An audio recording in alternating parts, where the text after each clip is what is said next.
Hello and a very warm welcome. You are watching Gravitas with me, Molly Gambhir. Let's get started.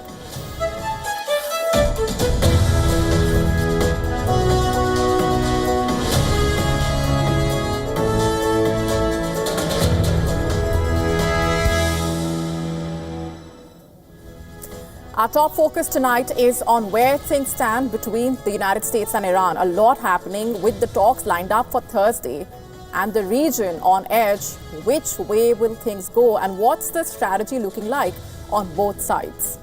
Decoding all this and more in just a bit. Also ahead on the show, a major embarrassment for Pakistan's army chief, this time coming from a sitting chief minister.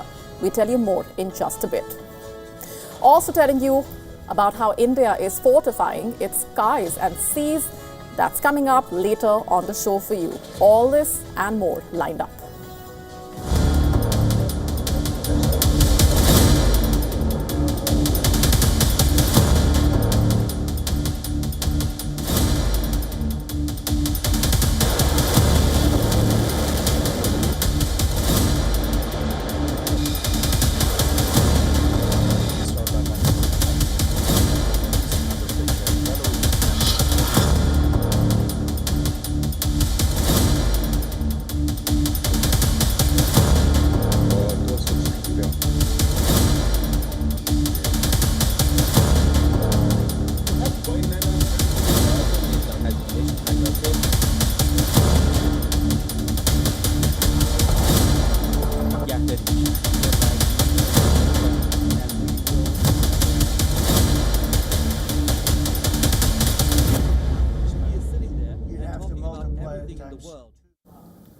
Tonight, we are starting off with a key question hanging in the air. What is stopping Donald Trump from attacking Iran, if at all?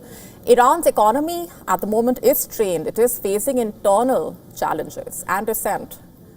But despite sanctions and isolation in a way, Tehran still possesses a formidable arsenal, one that could inflict serious damage on American interests, US allies and the global economy. If Washington chooses military escalation, any American strike could trigger a protracted and costly conflict. Back when Iran retaliated in June last year, striking Israeli targets and a US base in Qatar, it stopped short of causing American casualties or crippling Gulf economies, for instance. But this time around, if Iran's leadership believes its survival is at stake, the response could be far more dramatic. Let's just take a closer look at Iran's capabilities. Just to put this simply, Iran has turned the Persian Gulf into a potential battle space. Its arsenal includes low-cost swarm drones, long-range ballistic missiles, hypersonic projectiles, and also high-speed torpedoes. In fact, the country is close to a deal with China to purchase anti-ship cruise missiles. The deal for the China-made missiles is near completion reportedly, though no delivery date as of now has been agreed upon. The supersonic missiles have a range of about 290 kilometers and are designed to basically evade ship-borne defenses by flying low and fast, very crucial. In fact, Iran's Revolutionary Guards, the ideological arm of Iran's military, carried out military exercises on the southern coast of the country near the Gulf. سر جنگیان رایج پیدا کرده. اطلاعات نظامی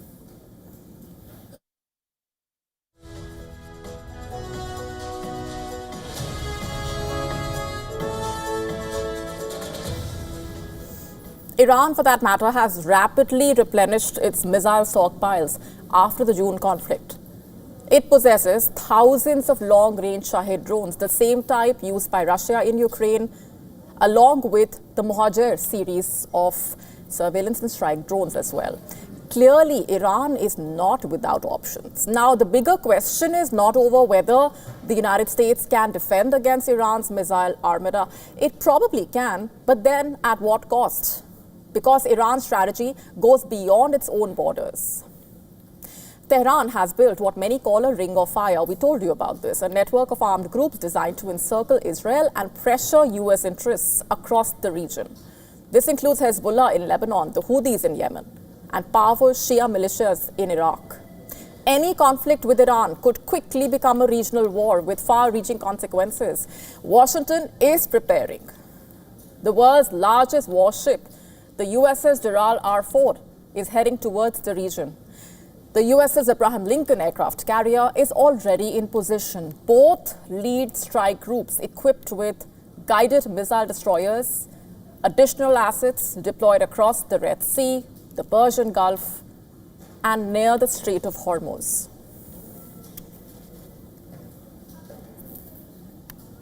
In fact, that also brings us to one of the most critical areas, the Strait of Hormuz, the world's most important oil choke point. About 20 million barrels of oil passing through it every single day, nearly 1/3 of the world's liquefied natural gas, and estimated $500 billion in annual energy trade, depending on this stretch of water there. The shipping lane lying within the territorial waters of Iran and Oman, and that gives Tehran geographic leverage as well. If Iran chooses to mine the waters, for example, deploy fast attack boats, or even use submarines for asymmetric warfare, global energy markets would feel the shock immediately.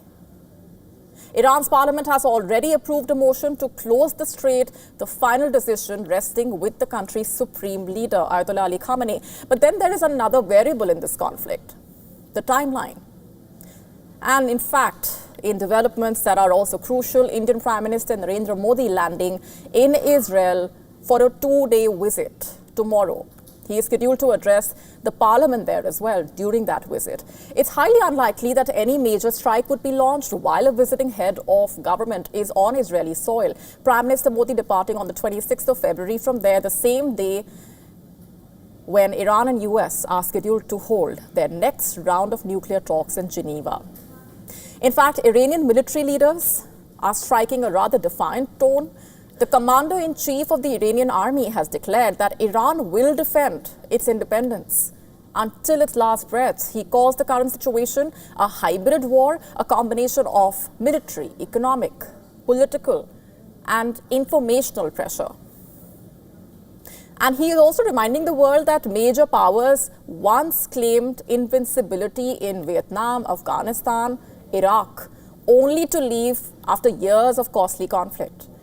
Trump, on the other hand, has denied reports that his top military officer is against a strike on Iran. US media had reported that the chairman of the Joint Chiefs of Staff had warned Trump and top officials of various risks associated with the strikes, including a long-term entanglement.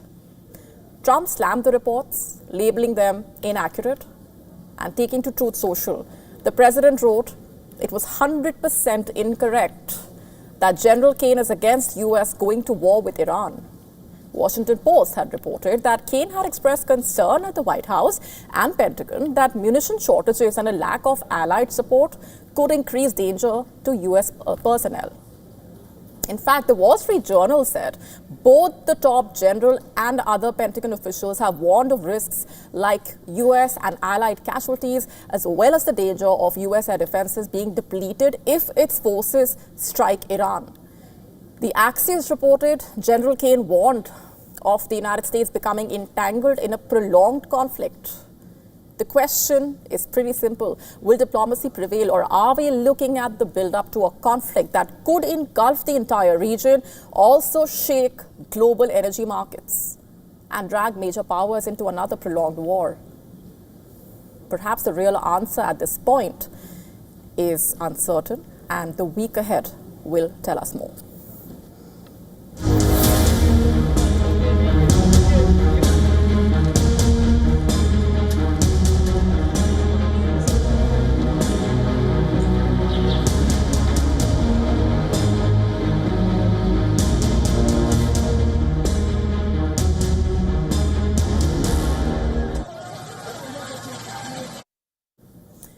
It's a major embarrassment for Pakistan's Army Chief Field Marshal Asim Munir, with the sitting Chief Minister himself talking about the Army Chief's role in manipulating election verdicts and jailing an ex-Prime Minister. Addressing office bearers of the Pakistan Tehreek-e-Insaf Students' Wing, Khyber Pakhtunkhwa's Chief Minister made it clear that PTI's main enemy is the Munir-led military. He reportedly openly blamed it for imprisoning the PTI founder Imran Khan and rigging the 2024 general election in favor of PMLN and PPP. He also reiterated the demand for the unconditional release of Imran Khan, who has been jailed since August 2023. Listen to this. हमारी असली लड़ाई military establishment से है जिससे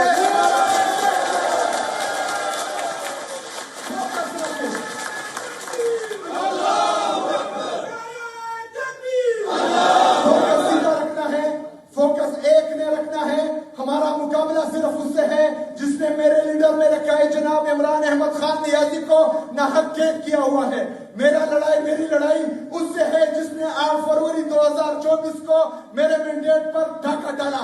मेरी लड़ाई उससे है जिसने 17 सीटों से एक करप्ट, एक 2 नंबर, एक नाअहल टोला हम पर मुसल्लत किया।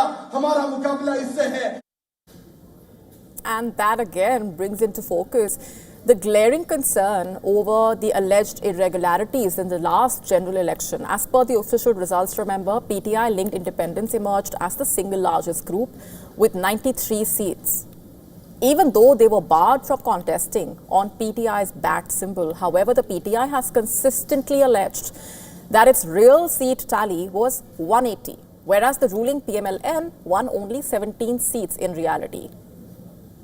And the PTI's belligerent stance also assumes significance here at a juncture when its leader Imran Khan is believed to have lost 85% vision in his right eye reportedly. Despite repeated calls for access, the Pakistan government allegedly has continued to keep his family in the dark over the treatment being given to him.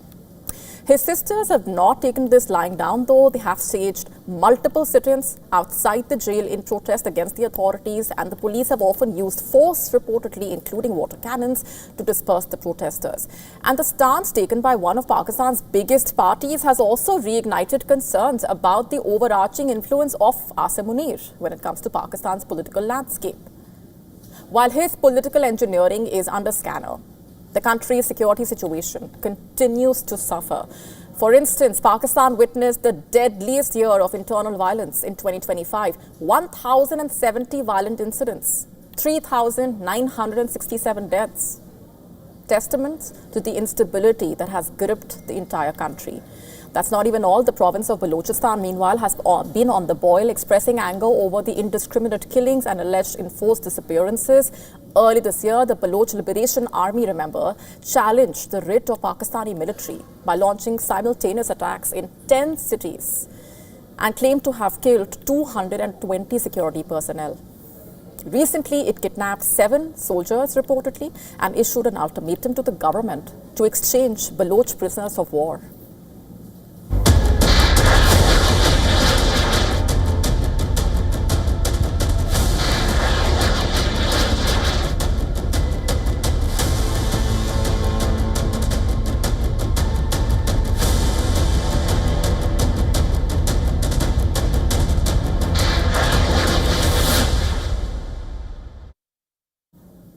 India is making strategic moves to shield its skies as well as dominate its seas, from advanced air defense cooperation with Israel to the commissioning of a lethal new anti-submarine warship. New Delhi is sending out a clear message. India will secure its territory both above and below the surface. In fact, ahead of Prime Minister Modi's visit to Israel tomorrow, the Israeli Consul General confirmed that Tel Aviv wants to deepen defense cooperation with India. The Consul General also said that Israel plans to expand cooperation in joint manufacturing, technology transfer, advanced defense systems, including the battle-tested Iron Dome. The Iron Dome is an Israeli-developed mobile all-weather air defense system designed to intercept and destroy short-range rockets, artillery, drones, fired from 4 to 70 kilometers away. Operational since 2011, it uses radar basically to identify threats and interceptors to destroy them mid-air before they actually hit the populated areas, just to put this simply. Israel claims the system has over a 90% success rate. Cooperation with the Iron Dome technology, incidentally, coming at a time when India has been accelerating work on further boosting the defense around the national capital region by integrating its own Iron Dome style air defense system. We told you about this. The Defense Ministry is basically reportedly processing the integrated air defense weapon system, a multi-layered system that will combine quick reaction surface-to-air missiles, very short-range air defense systems, and a network of sensors and command units to detect, track, and neutralize the incoming missiles, drones, hostile aircraft within seconds. A strategic leap is also unfolding at sea. The Indian Navy will commission INS Anjadeep this Friday. Under the Eastern Naval Command in Chennai, this 77-meter warship forms part of the anti-submarine warfare shallow water craft project. It's designed to dominate India's coastal and shallow waters. INS Anjadeep is engineered as a dedicated submarine hunter. Let's tell you more. It carries the indigenous hull-mounted sonar, lightweight torpedoes, anti-submarine rockets designed to detect and destroy enemy submarines operating in shallow littoral zones with water jet propulsion, enabling speeds of up to 25 knots. The vessel can respond rapidly to underwater threats along critical coastlines, including Tamil Nadu, Puducherry. Beyond its primary anti-submarine mission, Anjadeep will conduct coastal surveillance, low-intensity maritime operations, and search and rescue tasks. The warship strengthens India maritime further at a time of growing competition in the Indian Ocean.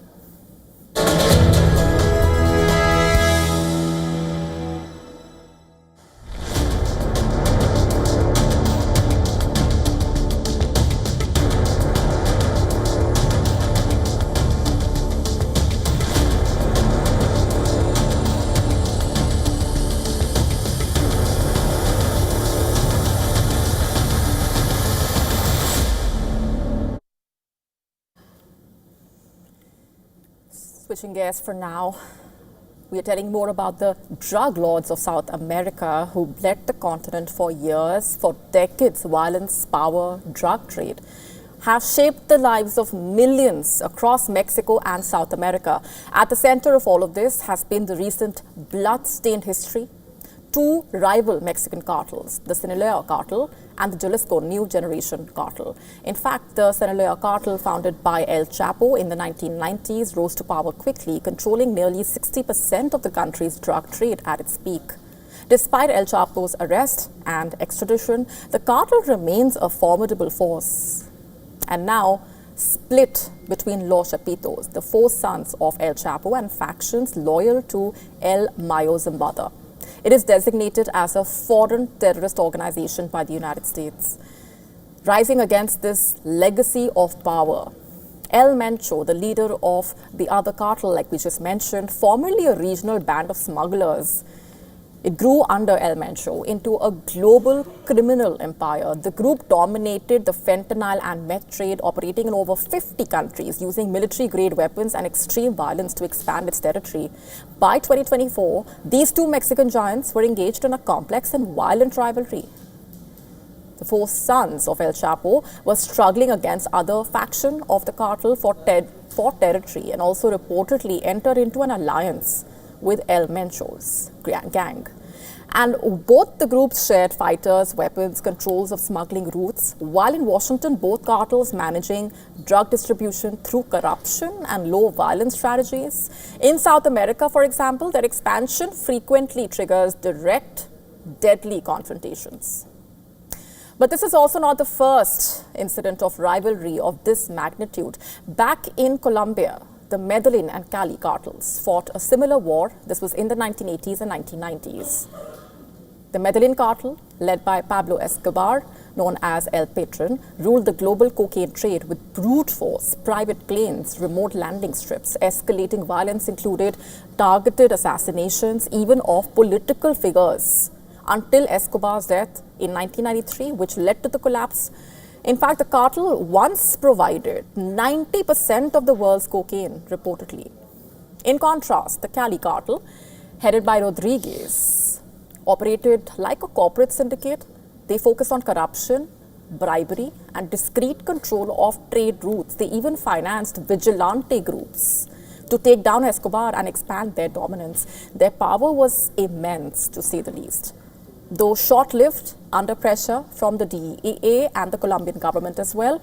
These rivalries, whether in Mexico or Colombia, highlighting the drug trade syndicates where strategic alliances and business-like operations exist alongside the bloodshed and the feuds. Mexico and Colombia are not the only places, in fact, where organized crime wreaks havoc. Across South America, other criminal groups exert territorial and economic control. In Venezuela, for example, the cartel focusing on human trafficking, migrant smuggling, kidnapping, retail drug sales. In Mexico, the Gulf cartel, which is one of the country's oldest syndicates, now functioning as a transnational terrorist actor. In Brazil, meanwhile, the cartel there controls cocaine shipments from Atlantic ports to Europe and Africa, acting as a logistical partner for European mafias from the mountains of Jalisco to the plains of Colombia. But beyond the power struggles, their alliances, bloodshed, the human cost is what has impacted the continent. More millions of lives have been, in fact, more than millions of lives have been shattered by the violence that these cartels have been wreaking there. Communities living under constant fear of extortion, kidnapping, execution. Families have been displaced. Children growing up amid the drug wars and the violence. Entire regions seeing economic opportunities vanish under the shadow of the crime. The fentanyl, cocaine and meth that fuel their empires also leave behind a trail of addiction, death, suffering across both Americas and also around the world. For every kingpin taken down, it's not only at count of organized crackdown, but also at the expense of countless lives that end up paying the price. Exactly 4 years since Russia launched its war on Ukraine, while Putin has not got the quick and overwhelming victory that he had hoped for, the cost has been mounting on both sides as Europe's biggest conflict enters the 5th year now. There is no sign of a peace deal as of now. A detailed report next.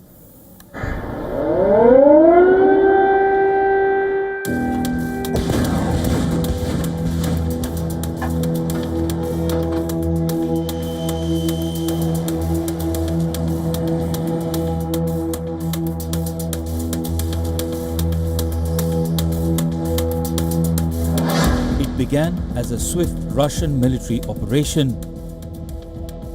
Tankers rolling into Ukrainian territory overnight, and Russian President Vladimir Putin drawing the red line for Kyiv.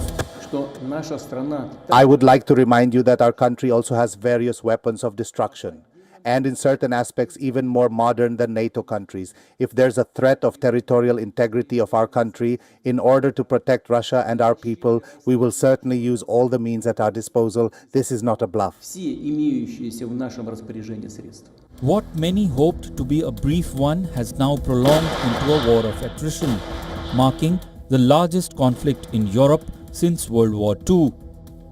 4 years since Ukraine has plunged into what it calls fight for survival, lives lost, buildings destroyed, cities reduced to rubble, a generation scarred. This is how modern-day Ukraine looks like. There is no sign of the deadly war coming to an end. Russian drones have hammered Zaporizhzhia overnight. The Russian forces have increased the aerial bombardment. Ukraine is also intensifying attacks deep inside Russian territory. Away from the front lines, the war has etched an indelible mark on every Ukrainian. All we can do is wait. But how will it end? I suppose we would like it to be a grand celebration, but I think it will feel more like a day of mourning, because so many people have unfortunately died in this war. Over the years, the front lines have only widened, not just with troops, but also with warheads. Amid a grinding war, Moscow is doubling down on its nuclear triad. Putin calls for development of Russia's nuclear forces an absolute priority. His pledge comes at a time when world's biggest nuclear powers, US and Russia, are no longer restrained by any arms control pact. On the ground, Russia has accelerated drone and missile attacks threefold. So far, Russia controls 20% of Ukraine. It has made slow incremental gains, primarily in the Donetsk direction, towards the fortress belt of cities like Sloviansk and Kramatorsk. Putin has not achieved his goals. He did not break the Ukrainians. He did not win this war. We have preserved Ukraine, and we will do everything to achieve peace and to ensure there is justice. Russia vows to fight on until all its war aims are fulfilled. And for millions caught in the shadow of the war, the question remains painfully unchanged. How much long? Bureau Report, WION, World is One. Before we go on any further, a quick look at what else is lined up for you on the show tonight. Coming up on the other side, in India's Uttar Pradesh, a man allegedly killed by his own son. The news has sent shockwaves across the country.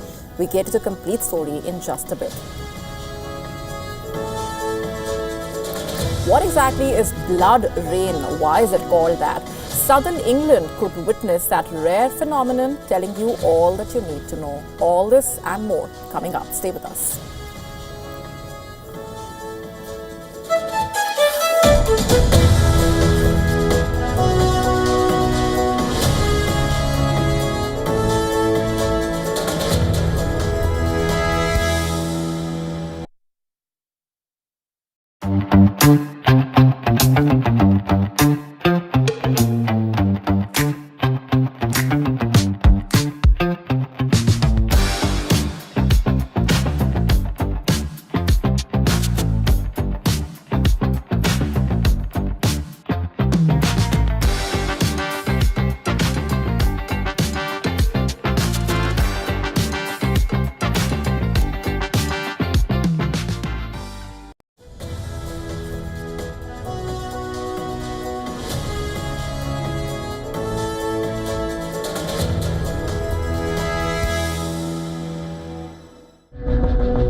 Western European intelligence agencies are raising concerns about alleged Russian covert operations unfolding not on the battlefields but through property deals, allegedly. Security officials across Western Europe reportedly believe that individuals linked to Moscow have purchased homes, warehouses, holiday cabins, apartments, and even islands near sensitive military and civilian infrastructure. Let's just break this down. Authorities suspect that these properties could reportedly serve as bases for surveillance or potential sabotage during a crisis. According to current and former officials cited in a Telegraph report, some agencies fear that equipment like drones or other materials could already be positioned at select locations. Now, since the start of the Russia-Ukraine war, several European capitals have reported incidents blamed on Russian-linked networks, including arson attempts, alleged assassination plots, and alleged disruptions to transport systems. Moscow has also been accused by Western European countries of using spy ships and shadow fleet vessels to position sensors and remotely detonated explosives near undersea cables in the NATO waters. So by acquiring property close to military bases or government infrastructure, for example, Western officials reportedly believe Russia may be allegedly pursuing a similar strategy on land. Security experts describe this approach as operating in what's called the grey zone, actions that stay below the threshold of open warfare, but do test the resolve of the West in a way. Tactics that also complicate NATO's collective defense commitments, especially if attribution remains unclear. In the UK, for example, the MI6 chief recently warned that Britain is navigating what she called a space between peace and war. Countries like Finland, for example, have tightened property laws restricting real estate purchases by Russian and Belarusian nationals. Baltic states like Lithuania have followed with similar steps. While elsewhere, Poland shut down a Russian consulate. Latvia closed Soviet-era resorts along its Baltic coast amid fears that they could be used for covert operations. However, efforts to impose a European Union-wide ban on property sales to Russian buyers stalled last year amid economic concerns. Western security analysts warning that uneven regulations and limited intelligence sharing may leave gaps behind.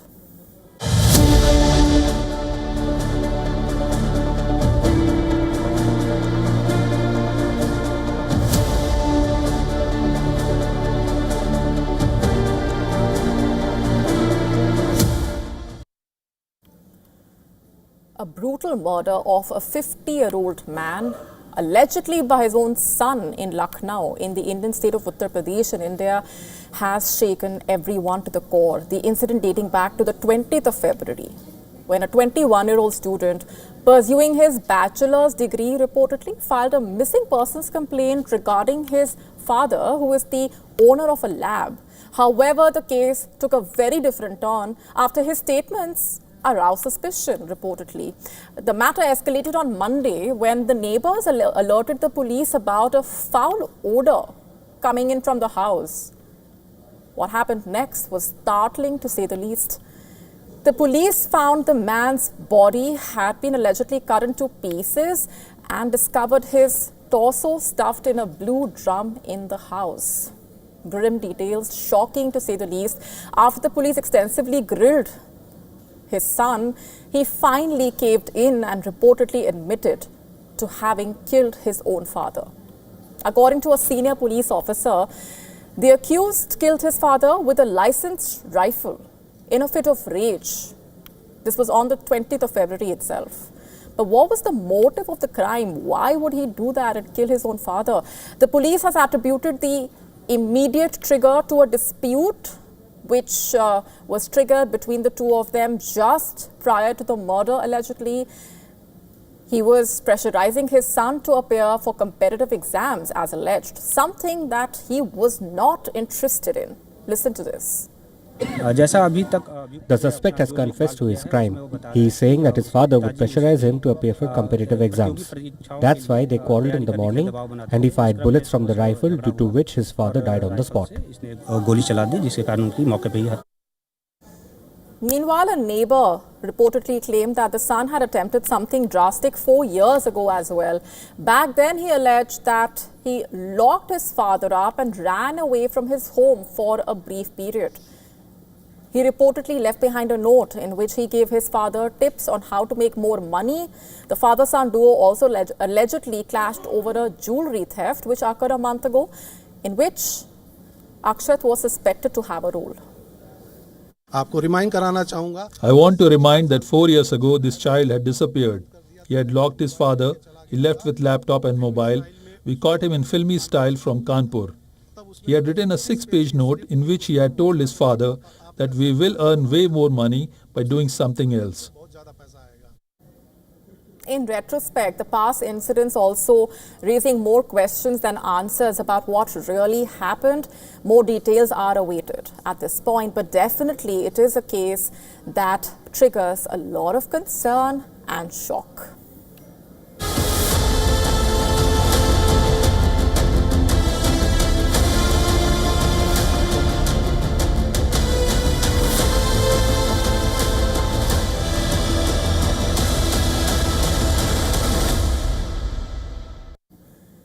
On to the US for now, reportedly preparing to redraw Gaza's economic map with digital dollars. That's the question being asked. Officials linked to US President Donald Trump's Board of Peace are exploring the launch of a dollar-backed stablecoin for post-conflict Gaza, a move that could potentially reshape how millions of Palestinians buy, sell, and just live about their lives. According to a report by Financial Times, members of Trump's Board of Peace have started early-stage discussions on introducing a stable coin, a cryptocurrency pegged directly to the US dollar, into the war-ravaged enclave.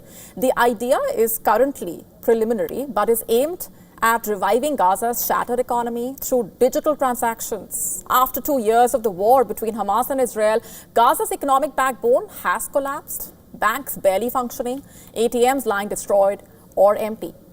Israel has reportedly blocked fresh shipments of physical shekels into the territory.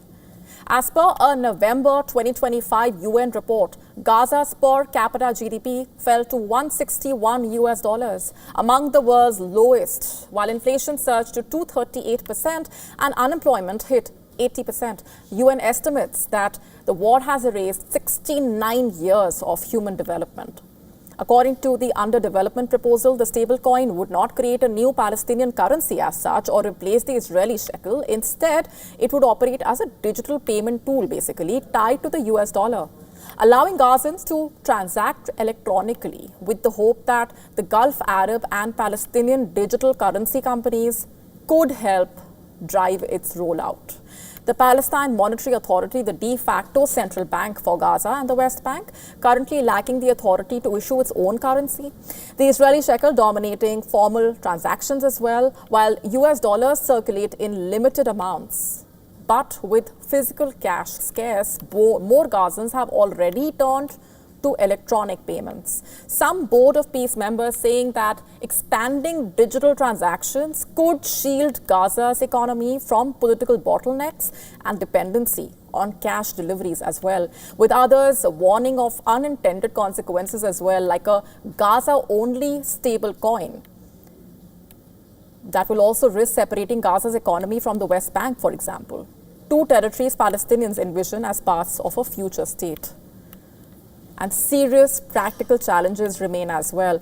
Gaza suffering from frequent electricity blackouts, internet speeds remaining restricted, with residents largely dependent on slow 2G networks. So the question also is, will a dollar-linked digital currency emerge as a lifeline for Gaza, or a gamble that could deepen its already fragile economy?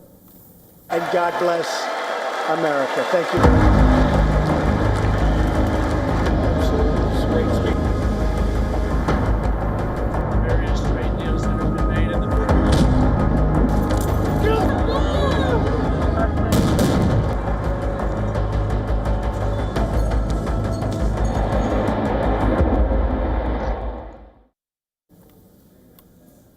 Ahead of US President Donald Trump's first State of the Union address of his present presidential term, new polls casting serious doubts over Americans' trust in his leadership. As per the latest survey conducted by PBS News and NPR, 78% of the people feeling there is a serious threat to US democracy. The portion of Americans who believe that Trump is changing the country for the worse has risen to 55%, up 7% from March last year itself.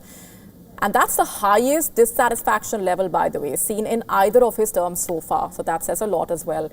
The US president his handling of the economy also has not really impressed people, with 59% expressing their disapproval. A majority of Americans also observing that Trump's policies had a negative impact on them personally. Another poll conducted by CNN threw up an even more dire scenario for him. His overall approval rating has declined to 36% as against 48% 1 year ago. His support among those who identify themselves as politically independent has plummeted to a new low of 26%. Even among Republicans, the approval rating is down by 9%. And he doesn't fare well in case of younger voters as well. In respondents aged between 18 and 34, Trump's approval rating has shrunk from 41% last year to merely 25% now. That's a significant gap. Even as Trump has been largely fixated on contemplating a possible strike on Iran, this poll revealing that a majority of Americans want him to focus on economy, the cost of living. And during his State of the Union address, the other issues which people want the president to raise include immigration, the state of US democracy, and crime and safety. This year's address to a joint session of the US Congress has a larger political subtext given the midterm polls coming up. 435 seats in the House of Representatives and 1/3 Senate seats are up for grabs in the elections that are due in November. And Trump's last State of the Union address in 2020 witnessed considerable drama, remember, with the ex-speaker Nancy Pelosi tearing up his speech after he finished speaking. Back then, he also waxed eloquent about a booming economy and restoring America's strength on the global stage. This year, tariffs likely to be on his agenda, despite the US Supreme Court ruling that he exceeded his authority. Using a 1977 law to unilaterally impose tariffs, he still imposed 10% tariffs on all countries, remember. And he is also expected to speak his mind on a range of key foreign policy subjects like 4 years of the Russia-Ukraine war, the future course of action when it comes to Iran, and also the Gaza Board of Peace. Additionally, his speech can potentially feature his perspective on the anti-immigration campaign, which has come under searing criticism in the US nationwide protests raged after the killings which took place in Minnesota. All eyes will be on the Virginia governor as well, who will rebut Trump's speech on behalf of the Democrats. On the 4th anniversary of the Ukraine conflict, Moscow dropping a bombshell accusation claiming Britain and France are plotting to arm Kiev with nuclear weapons. As European leaders land in Kiev in a show of unity, the stakes have never been higher. According to Russia's foreign ministry, officials in the UK and France are allegedly exploring ways to provide Ukraine with nuclear capabilities. No evidence made public, no documents shown. But the language at the same time is explosive. Moscow is warning that such a move would be seen as a direct and dangerous escalation. And Moscow says this would cross a red line that could trigger unpredictable consequences. In fact, the former Russian president and current deputy chairman of the Russian Security Council has warned that Russia could launch nuclear strikes on France and UK if they arm Kiev with nukes.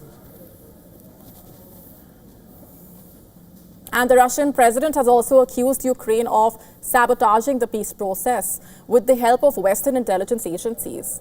In a televised address, the Russian leader said the West cannot inflict defeat on Russia and hence is desperate to use any means, including nuclear weapons.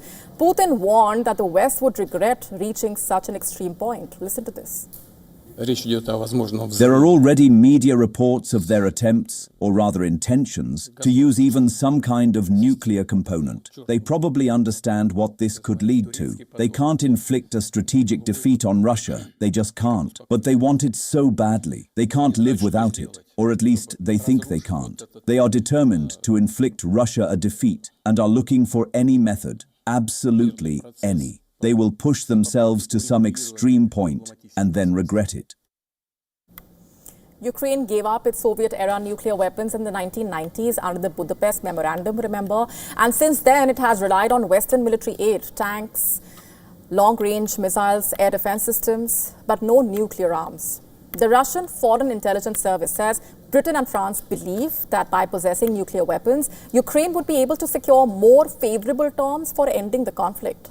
And several European leaders, including Finnish President and the Swedish Prime Minister, are in Kiev to mark the 4th anniversary. The European Commission chief, meanwhile, is also there, reaffirming that Europe stood unwaveringly with Ukraine financially, militarily, and through this harsh winter. The European leaders, shoulder to shoulder, in that moment of silence for the fallen troops in the Ukrainian capital. The NATO chief also speaking, assuring Ukraine of continued support.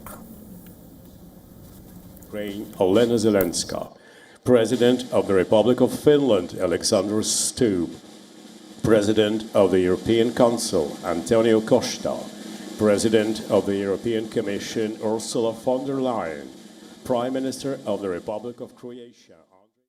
Ukraine needs more. Because a promise of help does not end a war. Ukraine needs ammunition today and every day, until the bloodshed stops. Ukraine continues to blunt Russia's aggression, and despite Putin's posturing, Russia has failed to meet their ambitions on the battlefield. The war continues to drag on, trenches frozen, cities scarred, missiles traded across borders. But today, on the anniversary of that war, the battlefield may be shifting from artillery to atomic rhetoric, clearly.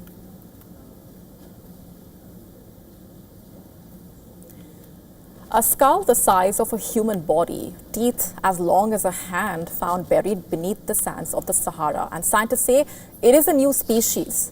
Meanwhile, some are calling it a dragon. Our next report telling you more.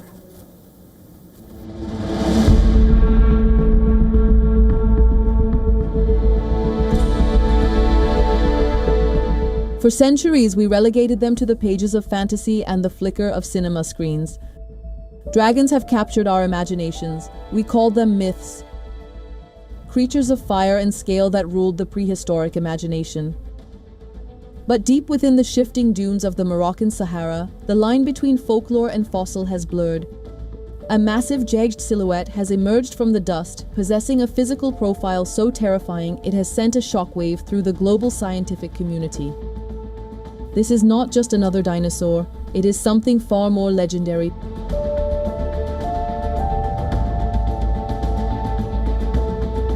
Paleontologists have unearthed the remains of a predator that challenges the very definition of a reptile. At the heart of the find is a skull the size of a grown man, bristling with teeth as large as human hands. Now the spikes extending from the rear of the skull completes the dragon-like appearance. This is Spinosaurus, a new species of scimitar-crested giant. It boasts an elongated crocodile-like snout and a skeletal structure that suggests a beast of impossible proportions. The enormous beast is believed to measure around 40 feet in length and weigh in excess of 6,000 kg. The sheer scale of the jaw and the specialized mechanics of its snout indicate a creature that bridged the gap between land and water, much like the dragons of old. The Sahara was once a lush, lethal paradise, and this discovery proves that the most terrifying stories we tell ourselves might actually be based on the bones of the past.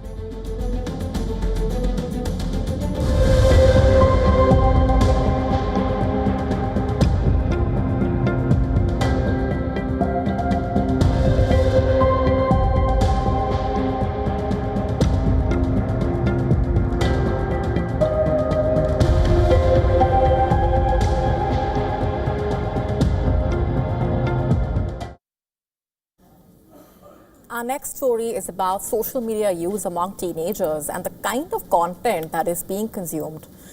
The latest developments coming in from the United States, where court documents reportedly have revealed that nearly 1 in 5 Instagram users aged 13 to 15 reported seeing unwanted nudity or sexual content on the platform. Unwanted nudity or sexual content. Nearly 1 in 5 of them. The disclosures reportedly coming in from a federal lawsuit in California and include parts of a 2025 deposition by the Instagram chief reportedly. The data, based on a 2021 user survey, reportedly found that about 19% of teens in the 13 to 15 age group said they had seen explicit images they did not want to view. Around 8% also reported seeing content related to self-harm or threats of self-harm.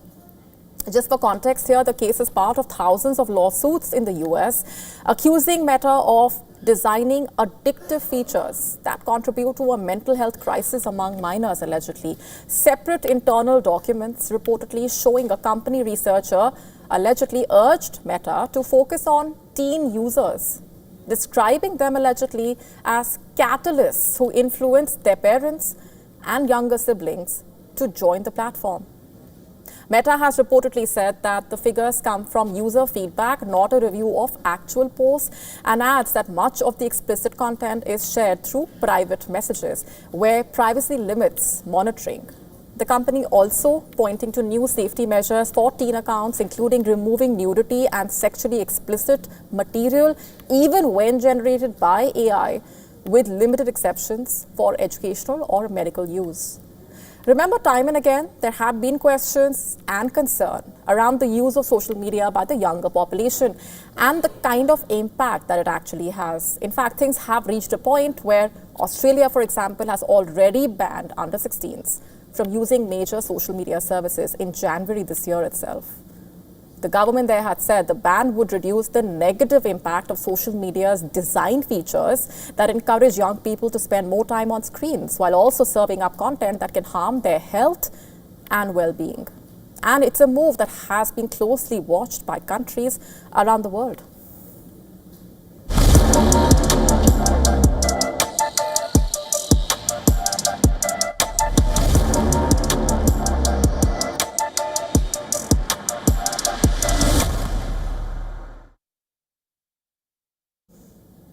On to Austria now, where a move to turn Hitler's childhood home into a police station has sparked mixed reactions within the locals. Supporters of the decision saying it could discourage far-right extremists from gathering at the site, but some locals believe the space could have been used in a more educational or symbolic way.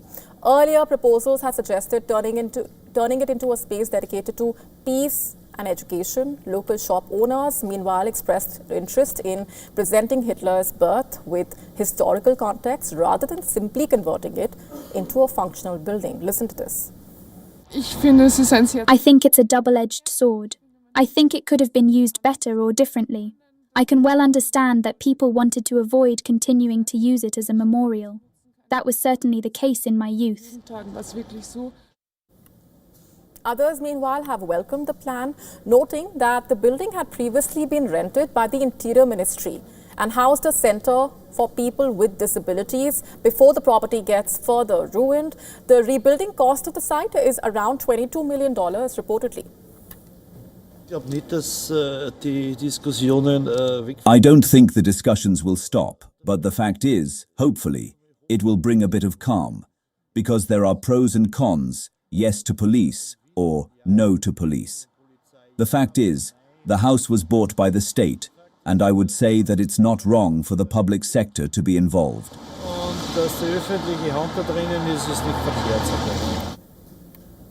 Located near the border with Germany, this is a small house, the birth house, where Hitler was born on the 20th of April, 1889, and spent a short period of his early life. Sitting in the center of that town on a narrow and shop-lined street, Austria was annexed by Hitler's Germany in 1938. It has long faced criticism for not fully acknowledging its role in the Holocaust.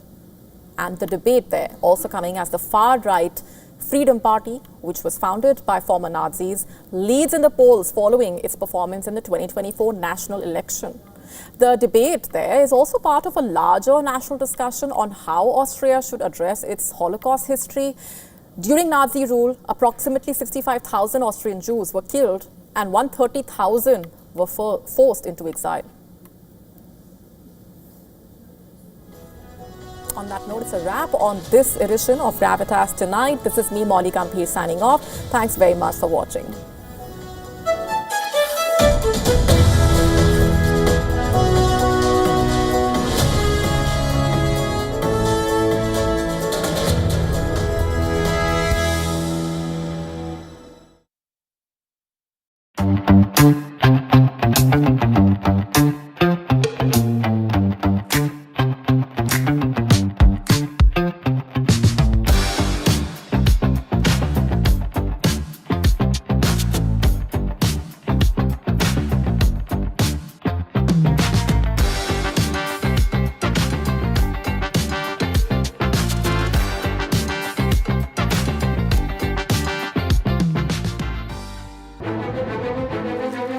In-depth coverage of global issues broken down into facts, figures, and simple words.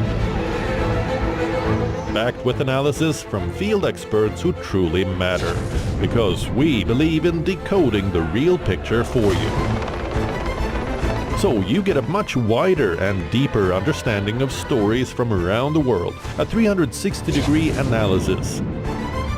An award-winning documentary series, week after week creating the maximum impact. Watch WION Wide Angle at these times on WION. World is One.